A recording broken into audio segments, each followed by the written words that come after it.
The Gitrog Monster versus Ghave, Guru of Spores. Well, we can start things off by getting a black mana and then going for Lotus Cobra. And if our opponent gets rid of our Lotus Cobra, that's really going to mess us up. But we'll just keep our fingers crossed on this one. We may get into a third land and go for Harrow, and then we should be alright from that point on. A mana confluence into Llanowar Elves for Ghave. Yeah, we'll just stick with the plan of Lotus Cobra. We have gotten into a third land, but we want to wait on our fetches until the Lotus Cobra is in play, because we can gain a nice bit of mana there. I think we could actually... Yeah, we'll get landfall twice from Windswept Heath, which means 2 mana, and then tap the land that it fetches for 3. 4, 5. We could actually get our Gitrog Monster out next turn, but I don't think it's worth doing that because we'll have to sacrifice lands. With the Gitrog Monster, I like to have 6+ lands at least.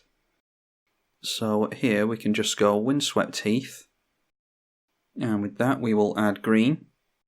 Then we can crack the fetch, and we'll bring in the Overgrown Tomb in tapped.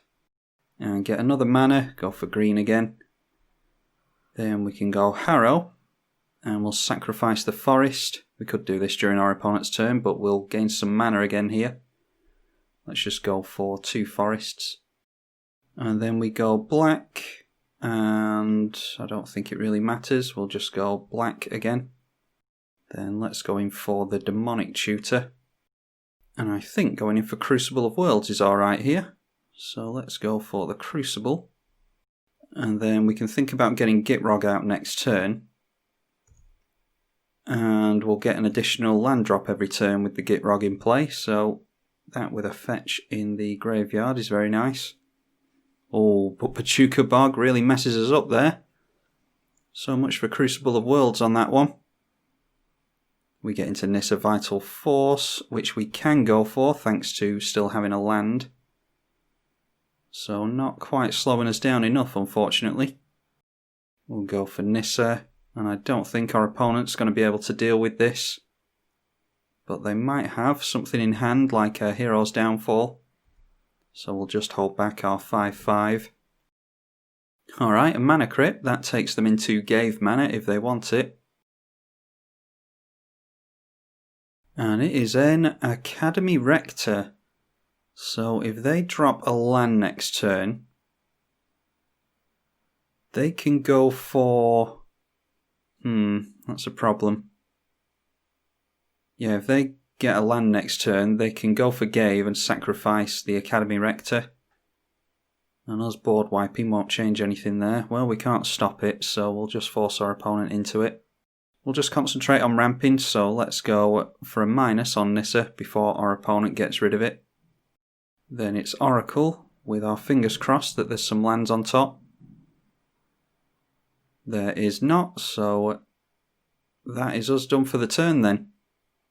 Our opponent going for that Pachuca Bog really messed us up, so it's just fingers crossed that our opponent doesn't get into a land here. Well, they haven't dropped it immediately, but they are going for their commander by the looks of it. And we've got Assassin's Trophy. So we might have to go for that onto Ghave.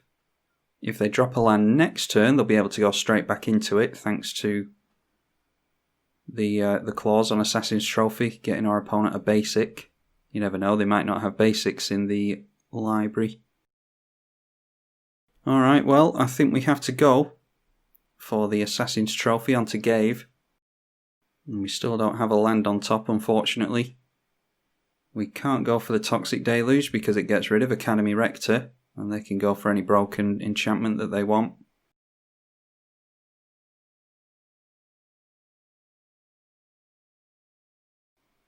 I'm assuming it's something that is ban-worthy. It's usually what people go for with the Academy Rector. So again, fingers crossed they don't get into a land. And now, it is a Doomwake Giant. Whenever it or another enchantment enters under your control, creatures your opponents control get -1/-1 until the end of the turn. And they do have a Serra's Sanctum, which will tap for 1 mana with their Doomweight Giant in play.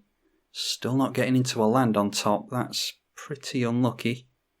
Maybe we just have to go for our commander then and try to get some card draw going. Ozar's Signet for our opponent, so they're not really concentrating on getting their commander back down. We are certainly going to take 1 damage from the Rector.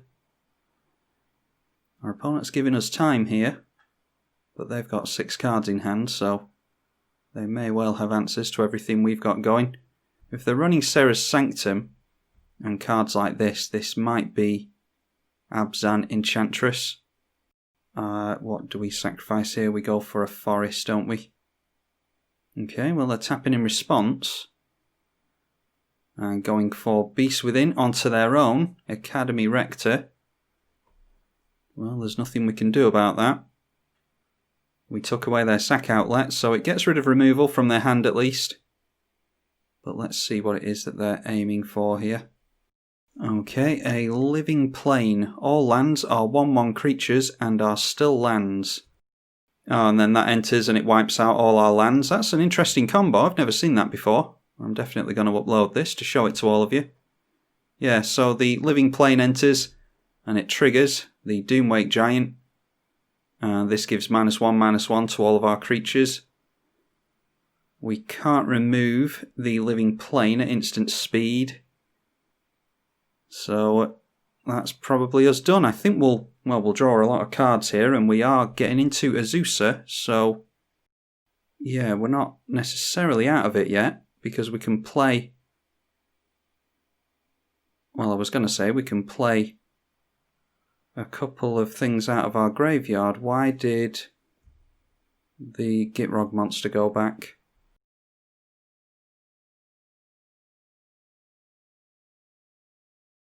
Alright, well anyway, going to try and play this out. We'll get a land off the top, and we've still got the Nissa emblem, don't forget. We'll just have to hope that our opponent doesn't have many more enchantments in hand, because they're going to wipe out our stuff every time. What we could do is go for Toxic Deluge if we can get into enough mana. So we clear 2 lands off the top. Oh, you know what? What we could have done is gone for the Gaia's Cradle. Wish I'd thought about that. Could have gone for Gaia's Cradle instead of the Swamp off the top. Tapped everything and gone for Toxic Deluge to wipe all the things in play. Well, we've still got Gaia's Cradle available to us, as well as the Crucible of Worlds, so let's just see what our opponent does here. I think that's still a play we can go for. Yeah, Gaia's Cradle cares about the number of creatures, and our lands are creatures, so I think we'll be able to go for Gaia's Cradle and wipe the board with a Toxic Deluge next turn, therefore getting rid of this thing. And that is... Enchanted player can't cast more than 1 spell each turn. Well, we only want to cast 1 spell currently. And it is a Smokestack. Wow, at the beginning of each player's upkeep, sacrifice a permanent for each suck counter on it. Well, there's no counters on it currently, thankfully. Now then, we go Gaia's Cradle.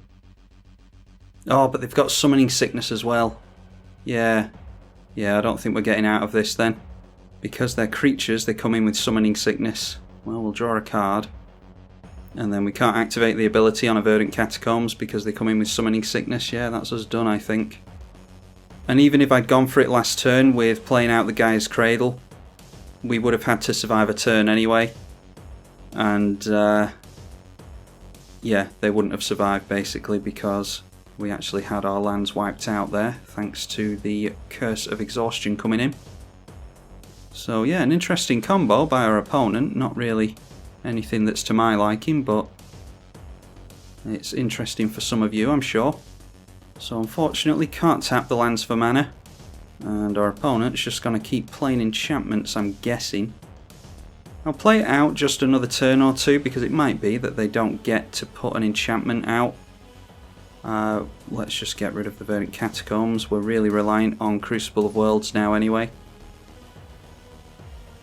Now a counter is going to go on Smokestack.